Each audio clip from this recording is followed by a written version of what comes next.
550 वर्षों के वनवास के बाद।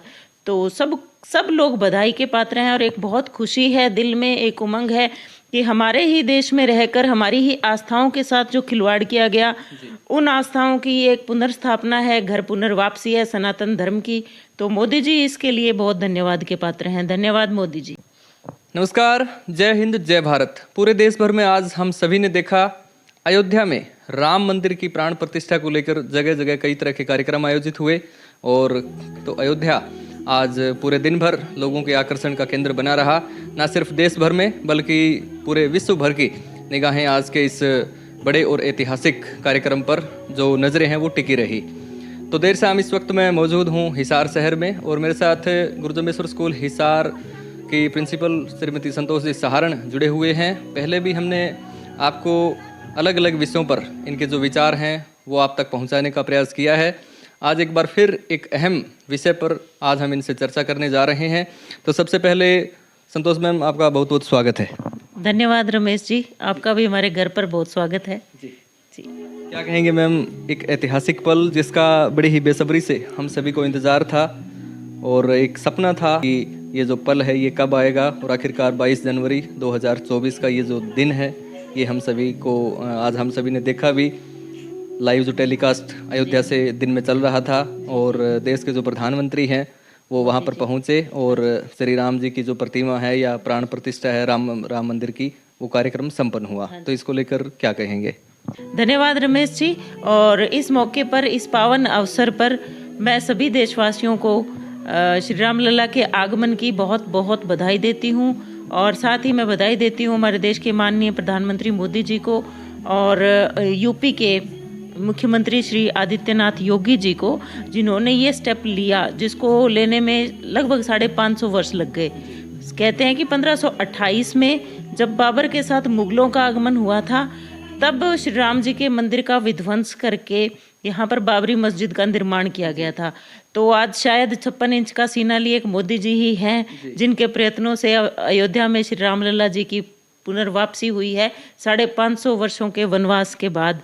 तो सब लोग बधाई के पात्र हैं और एक बहुत खुशी है, दिल में एक उमंग है कि हमारे ही देश में रहकर हमारी ही आस्थाओं के साथ जो खिलवाड़ किया गया, उन आस्थाओं की एक पुनर्स्थापना है, घर पुनर्वापसी है सनातन धर्म की।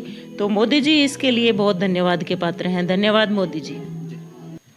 जैसे कि हम स्कूली पाठ्यक्रम में देखते हैं, 6ठी कक्षा के अंदर एक रामायण की एक अलग से बुक हम बच्चों को हमारा जो इतिहास है, जो मर्यादा पुरुषोत्तम राम है, कब कहाँ उनका जन्म हुआ और कैसे उन्होंने जो है वो एक सामान्य व्यक्तित्व से लेकर इतने ऊंचे शिखर तक वो पहुँचे, तो कैसे जो है वो एजुकेशन के माध्यम से बच्चों में वर्तमान समय में इस तरह के संस्कार जो है वो हम डाल सकते हैं। बिल्कुल, जो पाठ्यक्रम रहा है शुरू से हमने भी पढ़ा था, रामायण महाभारत हम 6ठी 7वीं क्लास में पढ़ते थे। अभी भी बच्चों के पाठ्यक्रम में वो चीज़ें हैं। और अब मोदी सरकार की जो हो रही है पहल, उसमें इतिहास में भी उन्होंने मुगलों को छोड़कर जो भारत के राजा रहे हैं, जैसे चोल वंश है, गुप्त वंश है, इन सब डायनास्टीज़ के बारे में दोबारा से हिस्ट्री की बुक्स में जगह मिलने लगी है। तो सब मेरा मानना है कि बीजेपी की सरकार की वजह से ही है। यहाँ बैठकर लोग मुझे कहेंगे कि मैं बीजेपी का गुणगान कर रही हूँ, तो ऐसा बिल्कुल भी नहीं है। कुछ लोगों को आज हम ये भी कहते हुए सुन रहे हैं आसपास कि सरकार जो है वो अपनी वोटों की राजनीति, ये मंदिर नहीं है, वोटों की राजनीति है। मैं मानती हूँ कि ये वोटों की राजनीति है, लेकिन मंदिर बनाकर अगर वोट ले रही हैं तो कुछ गलत नहीं है। बहुत सारी हिंदू सरकारें पहले ऐसी आई हैं जिन्होंने हिंदुओं के ही मंदिरों को तोड़कर उनकी आस्थाओं को अपने पैरों तले रौंद कर राज किया है।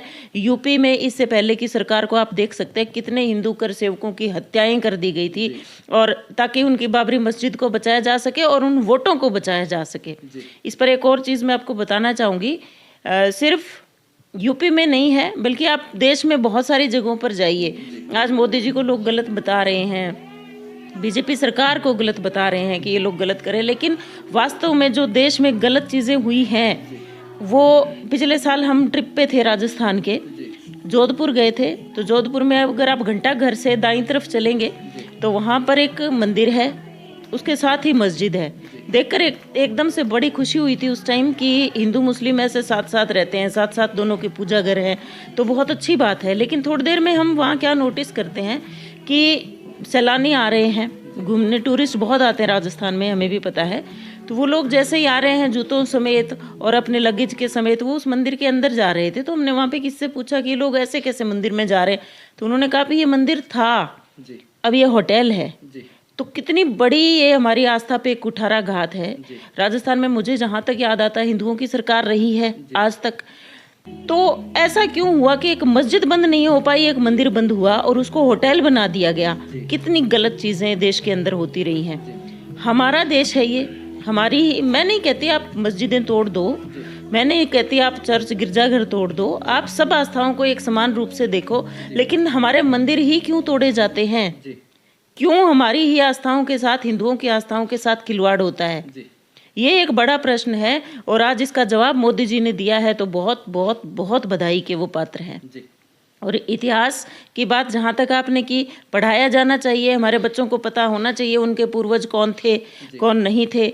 और ये कह दिया जाता है कि हिंदू मूर्ति पूजा करते हैं, हिंदू ये करते हैं, तो आप भी तो किसी न किसी देवता को मानते हैं। जैसे मुसलमान है वो अल्लाह को मानते हैं, उनकी मस्जिदें हैं, उनके वो जो पीर बाबा की दरगाहें उन लोगों ने बनाई हुई है। तो सब अपने भगवान का कोई घर बनाते हैं, हम मंदिर बनाते हैं, वो उसमें उन समाधियों की पूजा करते हैं, हम मूर्तियों की पूजा कर लेते हैं। जो ईसाई लोग हैं वो क्रूसल ईसा मसीह को पूजते हैं, तो वो भी उनका एक सिंबल तो वहाँ पर टंगाए रखते ही हैं, उनकी फ़ोटो भी रहती है। तो सिर्फ हमारी आस्थाओं के ऊपर ये मौक क्यों किया जाता है, ये मजाक क्यों उड़ाया जाता है कि हम मूर्ति पूजा करते हैं? हम करते हैं, हमें अपनी आस्थाओं पर, अपने सनातन धर्म पर गर्व है और हमेशा रहेगा। और बिल्कुल इतिहास दोबारा से बच्चों को पढ़ाया जाना चाहिए। और वैसे भी कहा जाता है कि श्री रामचंद्र तो अपने 9 अवतारों में सबसे श्रेष्ठ अवतार कहे जाते हैं, जिन्होंने बिल्कुल भी किसी चमत्कार का सहारा कभी लिया ही नहीं, एक आम व्यक्ति बनकर जीवन जिया और परम आदर्शों के साथ जिया। तो वो आदर्श क्यों नहीं बच्चों को पढ़ाए जाने चाहिए? आज तो बच्चे बहुत भ्रष्ट हो चुके हैं सोशल मीडिया के कारण, तो अगर उनको पढ़ाएंगे तो बच्चों में शायद संस्कार वापस लाए जा सके। जी। मर्यादा पुरुषोत्तम भगवान श्री राम के अलावा भी यदि हम रामायण के अंदर झांक कर देखें तो काफ़ी सारे ऐसे चरित्र हमें देखने को मिलते हैं जो कहीं ना कहीं हमें प्रेरित करते हैं। उदाहरण के लिए मैं थोड़ा सा जिक्र करना चाहूँगा भरत और शत्रुघ्न का। और जिस तरह से भरत ने, हालांकि राज तिलक श्री राम जी का होना था, लेकिन जैसे ही कैकेयी ने दशरथ जी के आगे अपनी इच्छा जताई तो मजबूरन अपने जो पिता की आज्ञा है उसका पालन करते हुए राम जी को वन में जाना पड़ा। तो कहीं ना कहीं उसके बाद जो भरत का जो हम देखते हैं रोल रामायण के अंदर, कैसे उन्होंने अपना फर्ज निभाया और उस राजगद्दी पर स्वयं न बैठकर अपने बड़े भाई भ्राता श्री राम के चरण पादुकाओं को उन्होंने 14 साल तक लगातार जो है वो उन्होंने उसकी पूजा की। तो कहीं ना कहीं ये जो भाईचारे का जो संदेश है, इसको लेकर आप वर्तमान समय में यदि हम देखें तो क्या कहना चाहेंगे?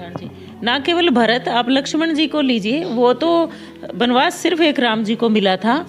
लक्ष्मण जी ने अपने भाई के साथ जाना जरूरी समझा कि मैं मेरे भाई के साथ जाऊंगा और मेरे भाई की सेवा करूंगा। आप लक्ष्मण जी की पत्नी का देखिए त्याग, कि सीता माता तो अपने पति के साथ थी, लेकिन लक्ष्मण जी की पत्नी उर्मिला जो थी वो 14 वर्षों तक बिना काम का ही वनवास महल में रहकर भी भोग रही थी। एक नवविवाहिता के लिए एक बड़ा मुश्किल होता है कि उसका पति वन में हो और वो वन में ना जाए। लक्ष्मण जी तो उनको साथ लेकर भी नहीं गए। और जो रामायण में लिखा है कि लक्ष्मण जी ने तो अपनी नींद पर भी विजय प्राप्त की थी। तो रामायण का तो हर एक पात्र जो है वो मर्यादा पुरुषोत्तम की श्रेणी में ही आता है। चाहे आप किसी को भी उठा कर ले, भरत को ले, शत्रुघ्न को ले, लक्ष्मण को ले, या किसी को भी ले, हनुमान जी थे उनको ले, या विभीषण को ले जो लंका में थे फिर भी उन्होंने अच्छाई का साथ दिया था। तो हालांकि वैसे तो कहावतें विभीषण जी की गद्दारी पे बनी हुई हैं, लेकिन एक इंसानियत का साथ उन्होंने दिया था। तो किसी भी पात्र को उठाइए, वो आज के समय में सीख है। और पात्र सिर्फ ये ऐसे नहीं है कि काल्पनिक पात्र थे। अथर्ववेद की अगर आप उठाकर देखेंगे तो उसमें लिखा हुआ भी है कि अगर सरयू नदी के किनारे को खोदा जाए तो 441 जो है वहाँ पर ऐसे साक्ष्य मिलेंगे जिससे पता चलता है कि भगवान श्री राम वाकई में थे। और जब सुप्रीम कोर्ट के आदेश आने थे तो वहाँ पर जो मुस्लिम जज थे उन्होंने, वो हमारे एक पंडित जी हैं, उनसे जो जिनकी वीडियोस वगैरह आती रहती हैं, उनसे पूछा था कि क्या ऐसा है। तो सरयू उन्होंने जब इस अथर्ववेद के उस उदाहरण दिया उसका एक शब्द का, तो जब वहाँ पर खुदाई की तो 441 में से 437 साक्ष्य ऐसे मिले जो प्रूव करते थे कि भगवान राम वाकई में पैदा हुए थे और रामायण जो है ये बिल्कुल भी झूठ नहीं है, बिल्कुल काल्पनिक नहीं है। भगवान जो राम मर्यादा पुरुषोत्तम, उनका जन्म वाकई में अयोध्या में सरयू नदी के किनारे पर हुआ था। और जो जो चीज़ें हम आज पढ़ रहे हैं वो बिल्कुल हमारा इतिहास है, एक गौरवशाली इतिहास है।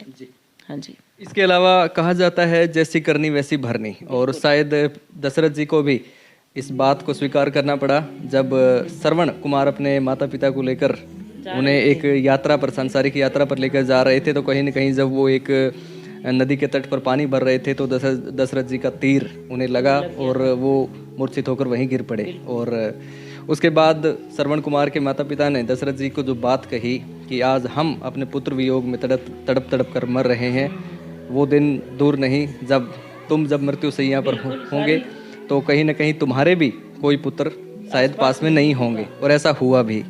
तो इसको लेकर क्या कहेंगे? यही है कि आप अच्छे कर्म कीजिए। आप देखिए दशरथ जी से तो गलती से तीर लगा था श्रवण जी के माता पिता को, और गलती से किया गया काम भी उनके लिए इतना बड़ा शाप लेकर आया कि इतने बड़े राजा होते हुए भी अपने पुत्रों को पुकार पुकार कर उनकी मृत्यु हो गई, लेकिन एक भी बच्चा उनके पास नहीं था।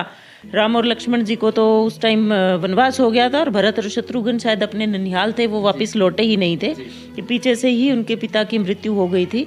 और इसी तरह से रावण को देखिए, इतना बड़ा विद्वान कहा जाता है, लेकिन एक सीता माता को हरने मात्र से हर कर ले गए थे, लेकिन उनकी इज्जत पे उन्होंने कोई आंच नहीं आने दी थी। उन्होंने उनको अशोक वाटिका में रखा था और एक बहुत दूरी रखकर वो उनसे बात करते थे, पर फिर भी आचरण उनका गलत था। पराई स्त्री पे जो व्यक्ति नज़र डालता है उसका अंत इतना ही बुरा होता है। तो किसी भी पराई स्त्री पर गलत नज़र मत डालिए, क्योंकि रावण जो कि इतना बड़ा विद्वान था, तो जो कहता था कि आग में मैं धुआं नहीं छोड़ूंगा, आसमान पे मैं सीढ़ियाँ लगा दूंगा, इस तरह के काम मैं कर सकता हूँ, क्योंकि उनको इतना ज्ञान था। अपने ज्ञान से उन्होंने भगवान शिव तक को प्रसन्न कर लिया था और शिव से उनको वरदान मिला था।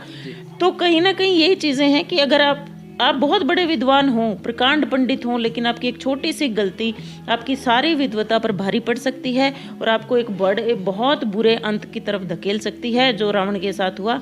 न केवल रावण का अंत हुआ, वरन पूरी लंका जाति का, लंका में जो राक्षस प्रजाति थी उसका ही सत्यानाश हो गया। तो कहीं आपका एक गलत काम आपके पूरे खानदान को लेकर डूब सकता है। तो अच्छे कर्म करिए, रामायण हमें यही सीख देती है। और आज के इस पावन दिन पर हमें ये शपथ लेनी चाहिए कि हम अच्छे काम ही करें, सपने में भी किसी का बुरा ना सोचें। जी। रावण का भी आपने जिक्र किया, एक बहुत अच्छी बात उन्होंने जब वो मृत्युशैया पर थे उन्होंने कही श्री राम जी से कि मैं शायद युद्ध इसलिए हार गया कि मेरा खुद का भाई मेरे साथ नहीं खड़ा था, और आपका जो पूरा कुटुंब परिवार है, जो वानर सेना है, उसके बलबूते पर आपने इस युद्ध को जीत लिया। तो कहीं ना कहीं वो जो भाई की कमी रावण को उस युद्ध क्षेत्र में खली, उसको लेकर क्या कहेंगे?